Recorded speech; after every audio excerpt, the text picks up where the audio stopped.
Boa noite, pessoal. Mais uma vez estamos reunidos no nosso seminário com mais um tema muito relevante. E hoje quem vai fazer a apresentação para nós é a Dinalva Rocha. Dinalva, boa noite, bem-vinda. E eu vou deixar que você faça a apresentação do tema. Boa noite, Josi. Boa noite a todos os colegas, professores que estão aí presentes. Boa noite. É uma responsabilidade muito grande, porque é um assunto muito complexo, né? Quando eu falo complexo, é porque ele perpassa para além da psicanálise, né? Ele perpassa aí uma imensidão, né, de profissões. E eu trouxe esse tema porque ele é um tema que eu já tenho uma experiência de trabalho nessa área como assistente social. Hoje nós vamos fazer o que o Dr. Zimmermann propõe na sua obra, de fazer essa busca por outros saberes, né? O nosso tema de hoje é o reflexo do abuso e violência sexual contra criança e adolescente na saúde mental. Aí eu gostaria de fazer para vocês, colegas, uma proposta, né? Essa proposta seria de eu apresentar um caso, né? É um caso verídico, porém, eu não coloquei nomes das pessoas para poder preservar a identidade da pessoa. E só um minuto, por favor, gente.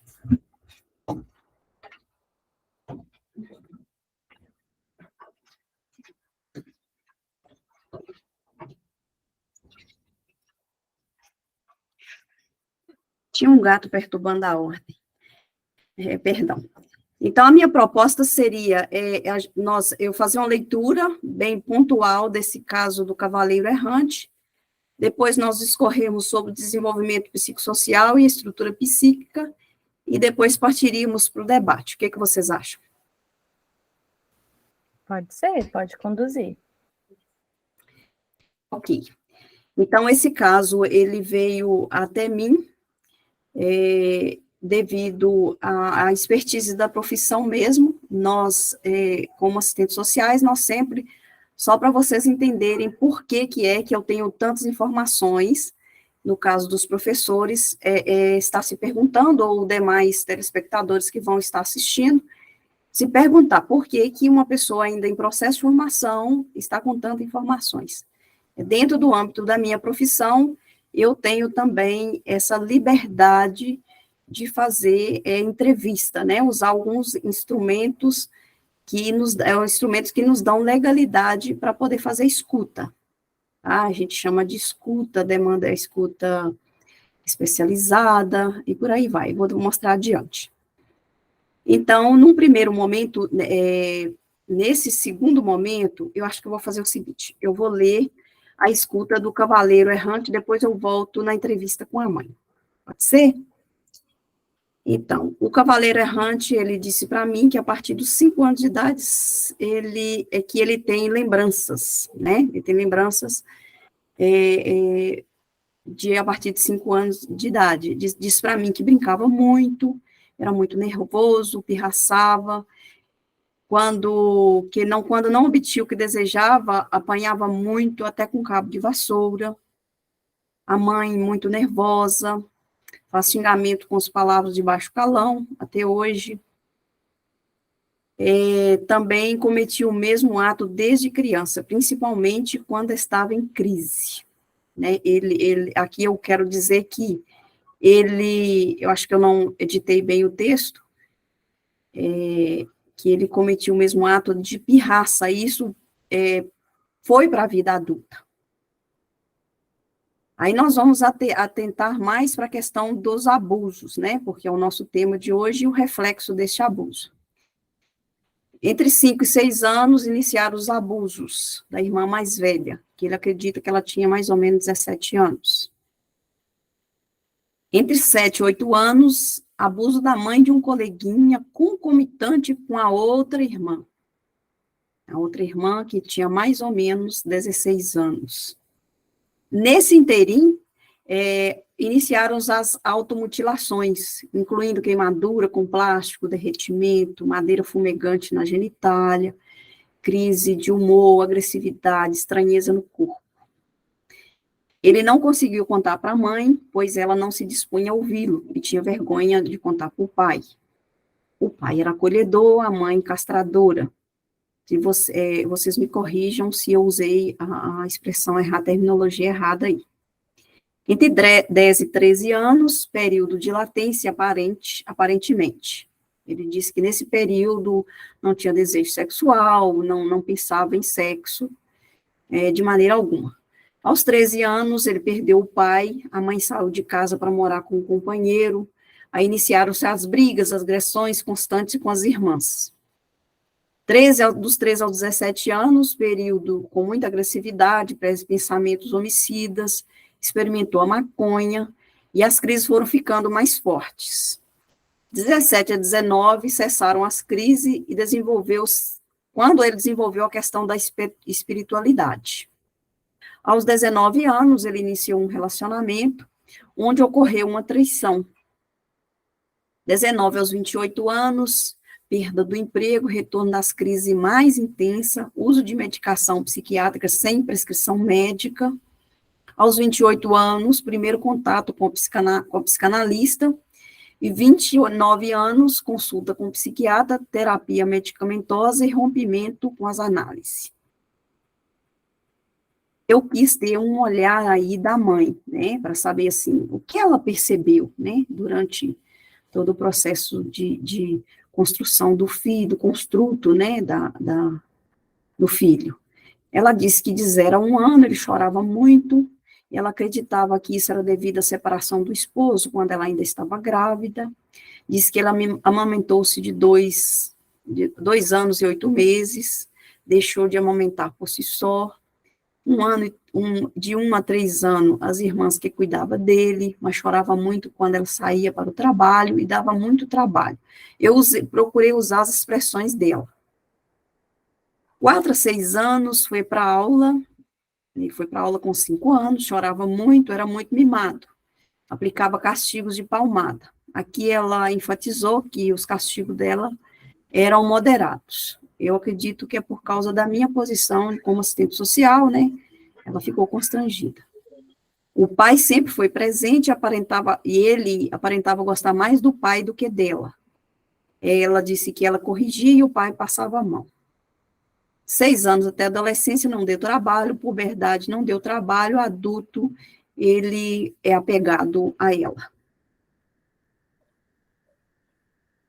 Aqui eu coloquei esse fluxograma somente para justificar para vocês o porquê que a gente tem conhecimento de informações para poder não pecar na questão de, se você não é psicanalista, por que você fez um atendimento, né? Eu fiz uma escuta, de uma revelação espontânea, que depois passou para uma escuta especializada.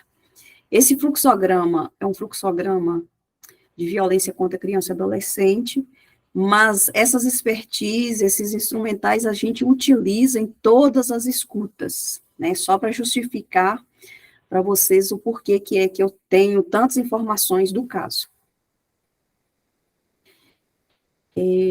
Eu propus aqui esse quadro, onde estão as fases do desenvolvimento da criança, que compreende aqui de 0 a 6 anos, e chega no estágio da puberdade, para nós fazermos um paralelo com o que aconteceu com o Cavaleiro Errante, né? Ele no estágio... E eu gostaria, né, que vocês me auxiliassem, uma vez que, Josi, é uma expertise que acredito que todo mundo aqui tem, né, essa questão da fase do desenvolvimento. Alguém gostaria de fazer alguma pontuação?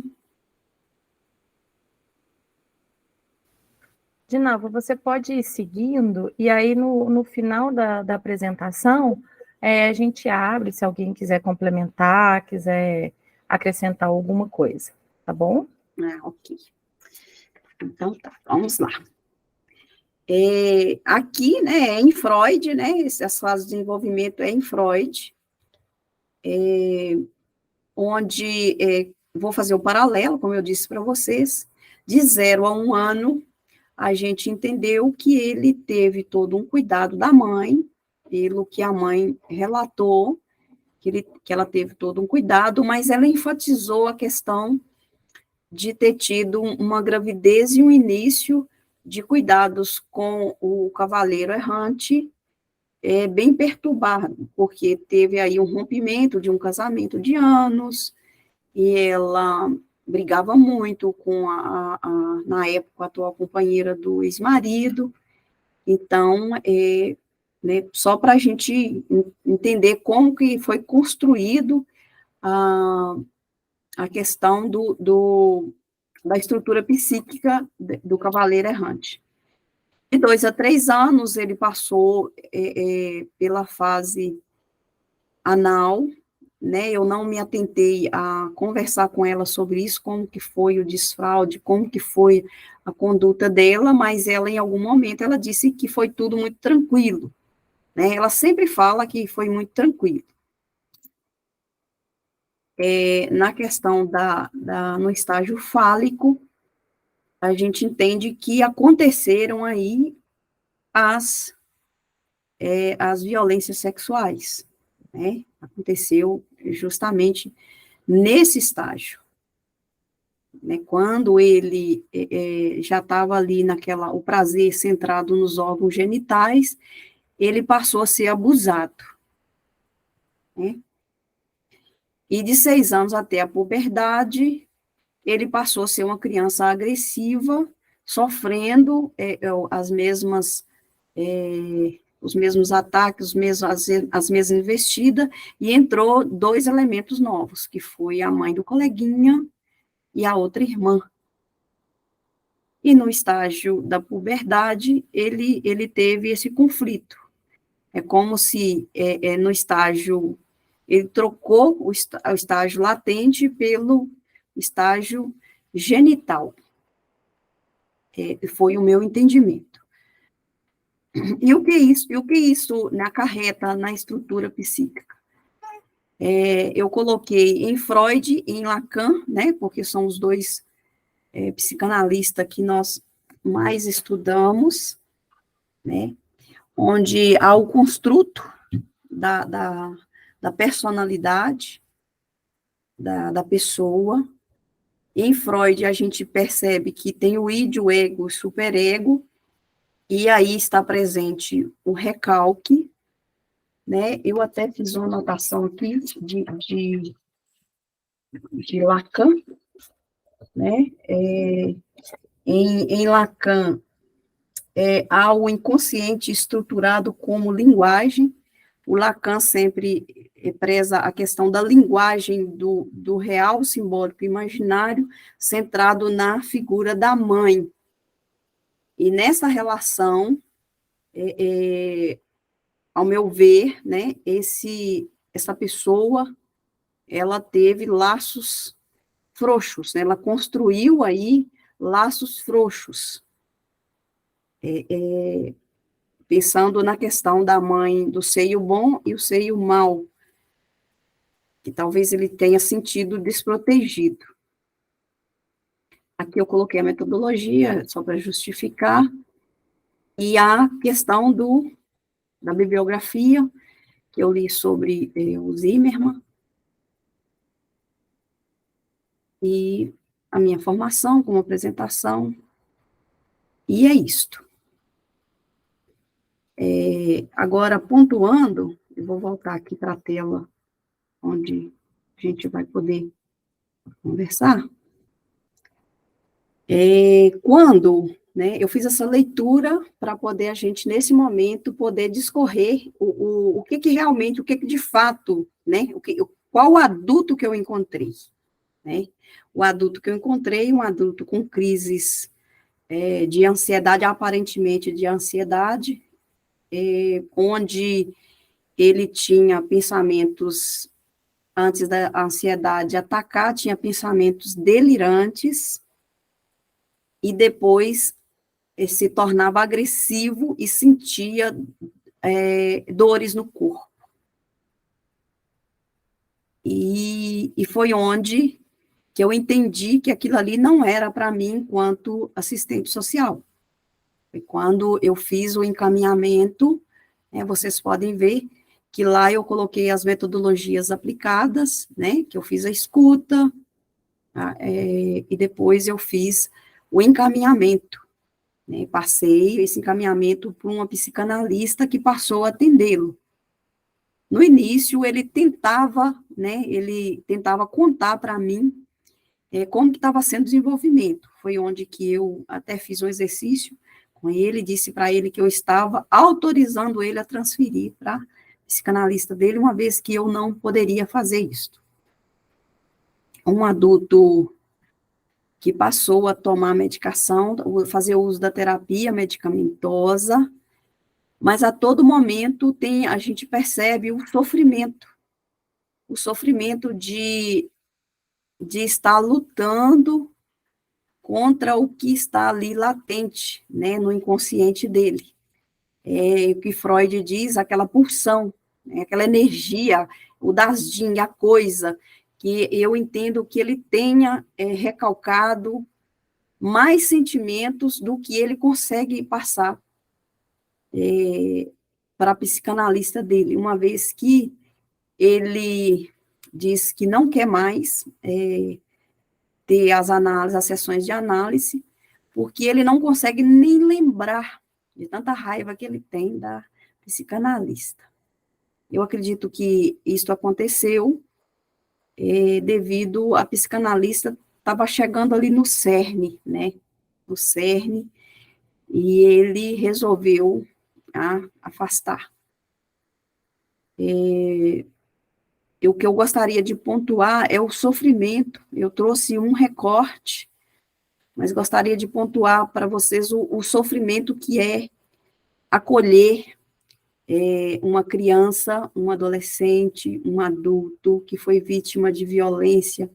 A gente consegue já perceber os traços de talvez até um desenvolvimento de uma neurose e talvez até uma psicose, dependendo aí da construção da formação psíquica, né, dessa criança, desse adolescente ou desse adulto. A maioria das vezes eles desenvolvem um quadro de psicose, que aí tem que partir para a questão medicamentosa mesmo, e medicamentos pesados para poder ajudar a pessoa a estabilizar naquele quadro. Ok? Passo a palavra para você, Josi. Dinalva, muito importante falar sobre isso. Eu sempre falo, né, em aula ou nos seminários, que nós somos primitivos.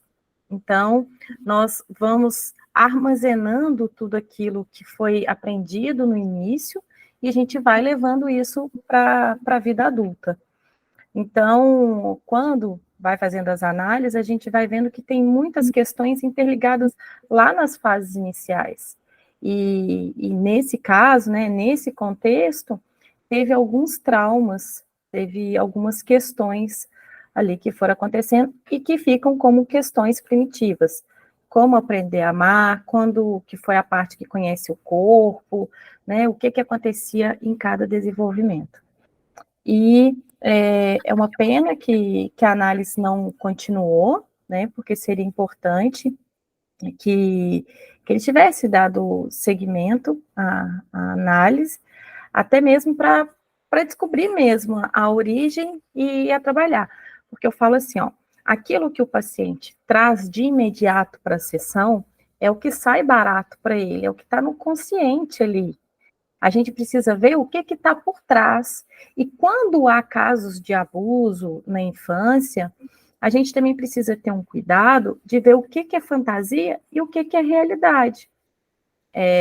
Em alguns casos, precisa ver o que não está misturado e dar lugar para cada acontecimento, né?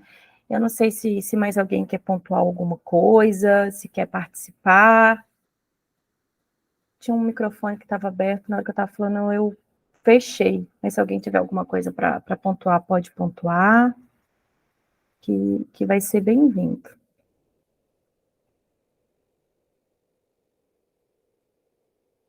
Hoje está todo mundo caladinho, todo mundo de câmera fechada. Eu vou falar então, pode? Claro, Ângela, fala. Então, em relação a esse tema, eu conheço uma moça que ela, na sua infância, ela sofria abuso pelo pai dela. E os abusos, eles iniciaram quando ela tinha em torno, assim, de uns 5, 6 anos de idade. Quando ela atingiu a adolescência, ela já entendia o que estava acontecendo e ela se recusou a continuar vivendo a vida daquela forma. Então, ela não tinha nenhum apoio, ela não conseguia conversar com ninguém a respeito disso, e ela tomou uma iniciativa de procurar a delegacia sozinha. Então, essa criança, ela procurou a delegacia e ela denunciou o pai dela. E o pai dela foi preso. E o que me chamou muita atenção neste caso foram as consequências que aqueles abusos trouxeram para a vida adulta dela. Ela, por mais que ela tenha tomado uma atitude de romper com aqueles abusos, tudo que aconteceu com ela enquanto estava formando a sua psique refletiu na sua caminhada.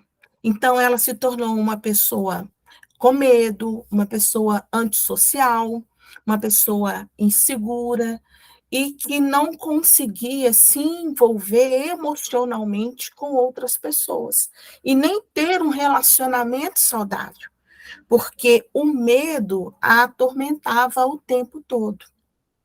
Então, assim, é muito comum que acontecer dentro de casa, né, que é o que mais acontece, ou é com alguém conhecido, ou é um tio, ou é um vizinho, um avô, e infelizmente no caso dessa menina não era nem padrasto, era pai mesmo dela. E hoje nós vemos que tem muitas crianças, adolescentes e adultos sofrendo devido a esses abusos. E muitos deles, o que eu acho mais doído, é que, em algumas situações, o adulto sabe, mas não protege essa criança, não acolhe essa criança, não cuida dela como ela realmente merecia. Então, como ela fica totalmente desprotegida, ela fica sem rumo. Se as pessoas que me amam, que dizem que me amam, não me protegem, quem vai me proteger? A quem eu vou recorrer? E no desfecho dessa moça foi muito triste, porque como o pai foi preso, ele prometeu que quando ele saísse da prisão, ele iria se vingar de todos da família. E, de fato, ele vingou de todo mundo quando ele saiu da prisão. Ele tentou matar a mãe dela, ela e as irmãs, e ele saiu da prisão 10 anos depois. E a primeira coisa que ele fez foi ir na casa dela para poder se vingar. E, ou seja, além de ter sofrido todos aqueles abusos, ela ainda teve a sua vida atentada. Era isso. Nos casos que tem abuso, que você falou, Ângela, foi o pai, são as pessoas próximas. Todas as vezes que a gente vai escutar alguém, o que a gente mais ouve é que durante os abusos, as pessoas, quando estão abusando, falam assim: eu faço isso porque eu te amo. Isso é uma prova de amor. Isso é um segredo nosso. Verdade. E aí, lembra que eu falei que nós somos primitivos, que a gente vai associando as coisas? Então, quando chega na fase adulta, é isso que leva. Então, muitas das vezes tem a questão do pai, ou do tio, ou do avô, ou da mãe, porque a gente também, muitas das vezes, coloca como abusador o homem. E também tem abusadoras, né? Tem mulheres que Nesse fazem caso, isso. né, Josi, que eu apresentei hoje, Isso. foram mulheres. Né? Pois é, e assim, ó, a gente escuta vários relatos de mulheres que abusam, né? Que não é tão falado quanto dos homens. E isso aí vai levando para a vida adulta. Então, o que que a pessoa aprende? O paciente, muitas das vezes, ele chega e fala assim, ó, eu não dou certo em relacionamento nenhum. Ou todo relacionamento que eu tenho tem um caso de abuso. Seja um abuso físico, seja um abuso verbal, seja um abuso sexual. E a pessoa acaba entendendo que aquilo ali, como foi dito lá nos anos iniciais, né, a gente falou ali na fase do desenvolvimento, quando aconteceu o abuso, que aquilo era uma prova de amor, que aquilo é um gesto de amor. Então, quando chega, muitas das vezes não dá conta de falar assim, ó, o que é amor e o que é abuso. E uma outra questão que acontece, que quando a pessoa entende que aquilo é errado, é onde vem o maior sofrimento. E a gente se depara com os casos de mutilação, com ideação suicida. Por quê? Porque a pessoa começa a compreender que aquilo não é correto. Muitas das vezes ela se coloca no lugar de que, será que a culpa foi minha? Será que é responsabilidade minha a pessoa ter feito aquilo? Porque aí vem, eu só fiz aquilo porque eu usava uma roupa muito curta. Eu só fiz aquilo porque eu estava na cozinha ou no quarto quando essa pessoa chegou e aí eu entendi que queria ser abusado. Então, entra muito nesse contexto. E por isso é tão importante buscar ajuda. Por isso é tão importante, principalmente a análise na psicanálise, né? Porque a gente vai trabalhar a raiz ali do problema. Igual eu falo, quando o paciente chega com alguma demanda, ele está falando aquilo que, entre aspas, né, não banalizando o sofrimento, mas a parte que sai mais barata para ele, a parte que ele dá conta de falar. E aí, o psicanalista entra com o papel de ir escavando e lapidando até conseguir chegar à raiz. Mas, como diz Jung, né, depois que a gente descobre o inconsciente, ele deixa de ser inconsciente, se torna consciente. Mas aí a gente, pelo menos, consegue trabalhar aquilo, consegue lidar com aquela demanda que está tendo, né, e não vai conseguir mudar a história, mas vai conseguir traçar um novo caminho e diminuir esse sofrimento. Alguém mais quer pontuar alguma coisa? Quer contribuir? Oi, Tião. Eu gostaria de trazer para os colegas um alerta, que isso vai ser muito comum para quem quer aí ter o seu consultório, que vai enfrentar pessoas com um sofrimento extremo e extremamente agressivas. Eu preciso de você, mas eu vou refletir, né? Eu vou transferir para você a minha irmã má, vou transferir em você a minha irmã má e eu vou te castigar, né? Nós temos que estar preparado para isso, porque hoje a gente percebe que essa desestruturação da família, essa necessidade que a mãe tem de sair de casa para poder buscar o sustento, e muitas vezes chega em casa, ela não consegue dar os seios bons, né? Vai ter aí uma formação, uma construção psíquica fragilizada, que não vai dar conta de ter um recalque ali potente, vamos chamar assim, para segurar aquela energia que está ali, e o trauma sempre vai retornar para o corpo, como eu assisti, então isso vai ser muito comum, né, nas nossas clínicas, nos nossos atendimentos, e nós temos que estar preparado para isso.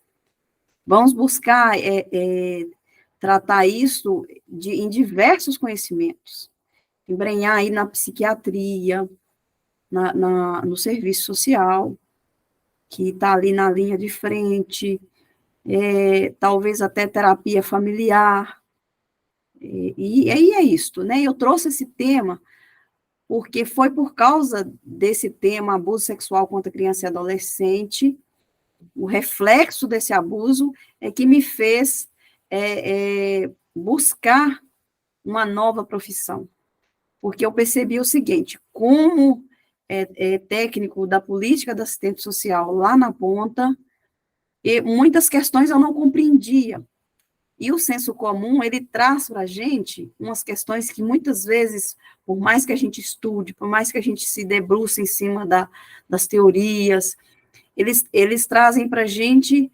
o senso de que a criança ou adolescente gostou e está gostando daquela situação.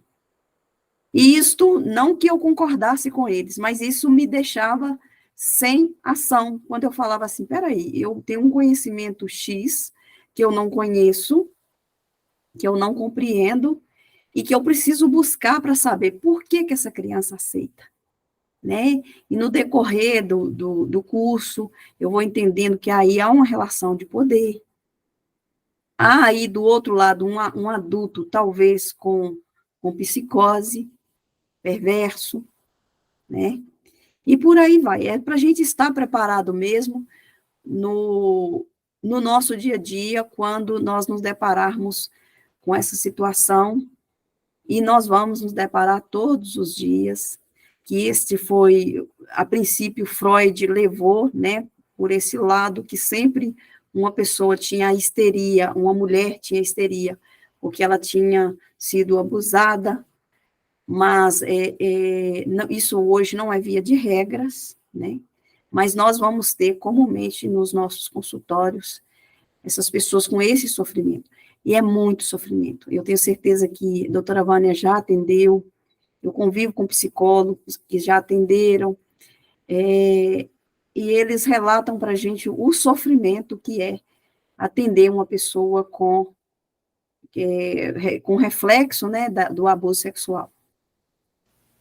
E mesmo porque, antes de passar a palavra ali para a Ângela, quando você fala da questão do recalque, a pessoa ela tem a demanda, se ela não dá conta de lidar com aquilo, ela vai recalcar.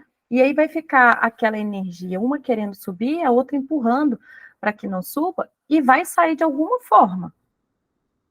E aí, por isso é importante buscar ajuda, e principalmente dentro da psicanálise, para tentar entender a origem de onde que isso foi para ser recalcado. Né? Por que aquilo foi? Por que está saindo dessa forma? E aí, quando não busca essa ajuda, realmente, ela pode vir em somatização no corpo, pode vir com alguma outra demanda, um deslocamento, uma transferência, como acontece muito, e até a fantasia, né? Na questão de, será que me abusaram? Será que não me abusaram? E até a questão também de reproduzir futuramente. Se foi assim que eu aprendi, é assim que vai seguir. Né? Então, o quanto antes precisa ser trabalhado, até para também tirar essa questão do sofrimento, quando você fala que a pessoa, quando ela consegue pedir ajuda, ela realmente traz uma carga de sofrimento muito grande. Então, a gente, enquanto psicanalistas, né, compreender isso e dar esse suporte, a gente ir traçando juntos ali, né, um caminho para que o paciente possa seguir. Ângela, você levantou a mão? Pode falar. Deixa eu voltar o microfone aqui. Esse mês, estamos, assim, vendo muitas campanhas em relação a essa questão aí do abuso, né?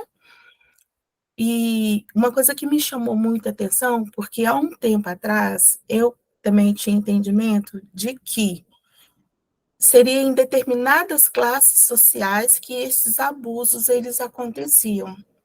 Só que hoje, com base em várias pesquisas que já foram realizadas, tem até uma magistrada, a doutora Cristiane, ela é lá do Rio, Ribeirão Preto, ela escreveu uma matéria em que ela coloca que acontece em todas as classes sociais, e em todas as raças também.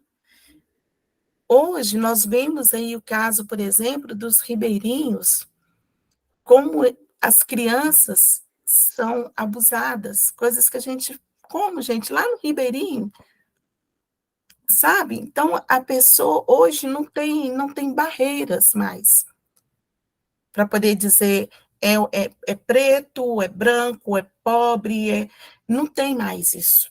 Infelizmente, está em em toda a sociedade e está impregnado no nosso Brasil também, a questão do abuso. E tem uma cartilha que foi publicada, e essa cartilha, ela fala como acontece, como surge o abuso, como que acontece, e ela tem a intenção de orientar as crianças e adolescentes a como ter uma atitude com o objetivo de tentar se proteger, né? E uma coisa que me chamou a atenção nessa cartilha, que ela fala assim, que as crianças e adolescentes, eles sofrem várias formas de violência, e tem a questão da exploração econômica, que nós sabemos que muitas crianças e adolescentes, eles sofrem exploração sexual porque os próprios pais as levam, né, negociam para poder trazer recursos para casa e acham que está tudo bem. Semana passada mesmo teve até uma prisão de uma mãe, não sei se vocês viram, que ele é um alemão, né? É um alemão, não é isso? Isso, aqui no Amazonas. Isso, no Amazonas. Então, tem essa situação que está sofrendo investigação. Tem a questão também que é a negligência, que seria a falta de cuidados com a proteção e o desenvolvimento destas crianças, e também a questão do abandono, que também tem um peso, uma repercussão muito grande, que seria aí no abandono, seria a ausência da pessoa para poder cuidar dessa criança ou desse adolescente. Então, eu achei muito interessante falar sobre essa cartilha, depois eu posso mandar o link para vocês se acharem relevante, porque ela fala também sobre a questão da violência física, da violência psicológica, da violência institucional, que às vezes nós nem ouvimos falar muito sobre essa violência institucional, que é qualquer manifestação contra crianças e adolescentes, né, dentro das próprias instituições, que deveriam estar ali para proteger essas crianças, e, na verdade, não protegem. E também tem a questão da violência sexual, que são as diretrizes, né, que é o principal ponto que nós estamos conversando aqui, que é no sentido de abusar e explorar do corpo e da sexualidade dessas crianças. Era isso que eu queria falar. Obrigada, Angela. A Rose Mussi fez uma pergunta. Ela colocou assim, ó, uma questão. Qual deve ser a conduta do psicanalista quando o adulto conseguir relatar o abuso? Então, Rose, a primeira coisa que a gente faz é passar e mostrar para o paciente que não é responsabilidade dele. Porque muitas das vezes acontece, igual nós estamos falando, na fase da infância. Mesmo que não seja da infância, que seja na adolescência, na vida adulta, porque também pode aparecer pacientes para a gente, né, com relacionamentos abusivos e que possa acontecer isso. Então, a primeira coisa é a gente passar isso para o paciente. Por quê? Porque vem carregado de muita vergonha, de insegurança, de medo, de achar que vai ter um julgamento, e não é esse o nosso papel dentro do consultório. E aí depois a gente vai trabalhando caso a caso. Por quê? Eu falo assim, a gente precisa saber como que o afeto afetou, de que forma o afeto afetou, e que como cada sujeito é único, a gente precisa trabalhar essa individualidade de cada um. Então, às vezes, um vai ser afetado em algum sentido, o outro em outro, e a gente precisa fazer essa escuta para poder trabalhar em cima disso. Por isso que eu falo assim, ó, como que nós vamos ressignificar, né, voltar ao significado, se a gente não souber qual que é o simbolismo que aquele significado tem. Então, a gente precisa fazer escuta, sessão a sessão, precisa passar para o paciente a importância da frequência das análises, para a gente poder ir trabalhando isso, porque o nosso cérebro, ele faz o quê? Ele trabalha como uma espiral, ele vai e volta nas nossas demandas. Então, quanto mais frequente nós ficamos nas sessões, mais fácil da gente conseguir ir trabalhando. E a fala, o que eu mais escuto em consultório é assim, ó, depois que eu consegui falar, eu me aliviei. Então, às vezes, chega o paciente para você, na primeira sessão, você está ali, né, ainda conhecendo, fazendo ali a anamnese, levantando os dados, mas aí o paciente vai falando, você ainda não chegou na raiz do problema. O paciente só falou. Naquela primeira sessão, no final, ele fala assim, nossa, parece que eu já consegui tirar um peso. E é só o início do percurso. Então, assim, mas a gente precisa saber qual que é a demanda de cada um. O que de fato afetou, de que forma aquilo afetou, né, para poder ir trabalhando. Mas a primeira questão de tudo é fazer, né, esse acolhimento, essa escuta, sem julgamento, e mostrar que não é culpa do paciente, que não é culpa de quem sofreu o abuso, que ali a pessoa ela é uma vítima, e não um abusador. Então, esse é o primeiro ponto. Depois a gente vai de caso a caso mesmo, escutando a história de cada paciente. Alguém mais quer participar? Quer pontuar? Quer colaborar?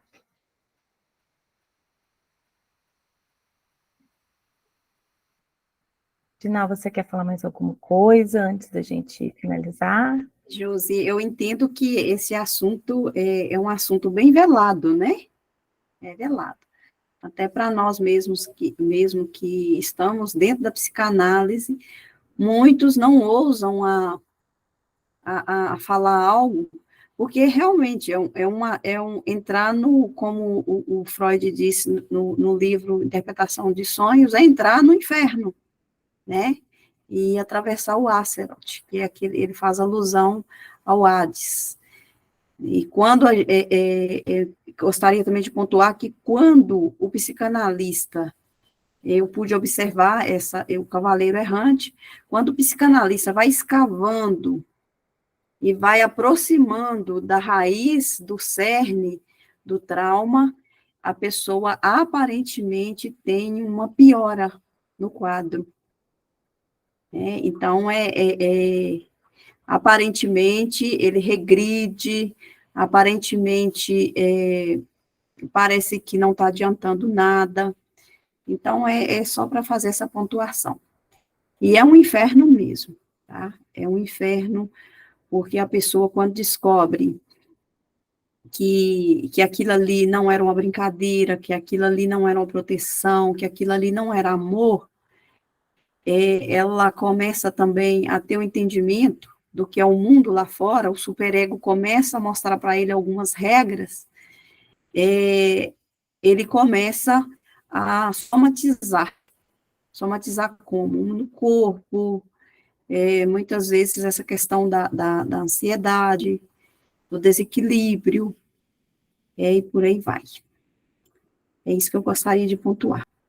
E chamar, né, todos vocês a estar atento a essa questão. Agora eu falo como assistente social, de trabalhar de ter essa articulação multiprofissional. Não trazer só para si, de dizer assim, ó, eu vou dar conta, né, de estabilizar o quadro dessa criança, desse adolescente ou desse adulto que me trouxe essa demanda.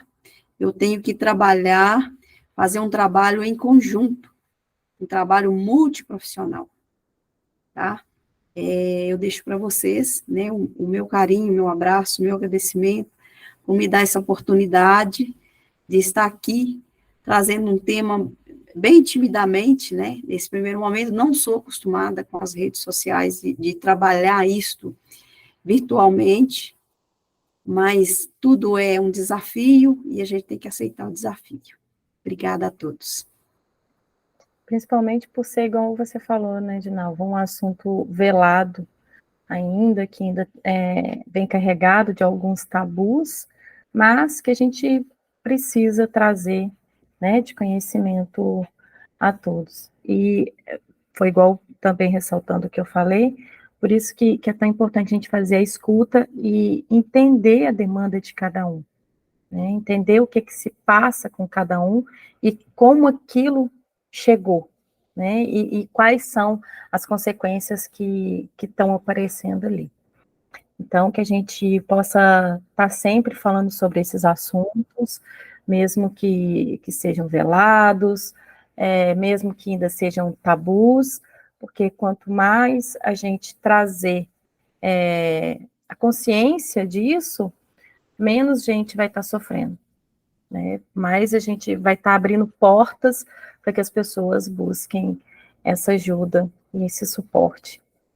E independente de qual área, se é serviço social, se é psicanálise, se é psicologia, né, se é conselheiro, porque a gente vê que quem recebe muito essas demandas são o pessoal mesmo do CRES, do CRAS, mas a gente vê também que nos consultórios está chegando muita demanda como essa, e que a gente possa acolher e fazer um trabalho dentro da psicanálise para dar suporte a esse paciente que vier à nossa procura. Eu quero agradecer a participação de todos, a presença de todos, dizer que o mês que vem nós teremos outro seminário, conto com a presença e com a participação de todos, e até o próximo seminário. Obrigada, gente. Obrigada, Renata. Espero ver vocês também aqui.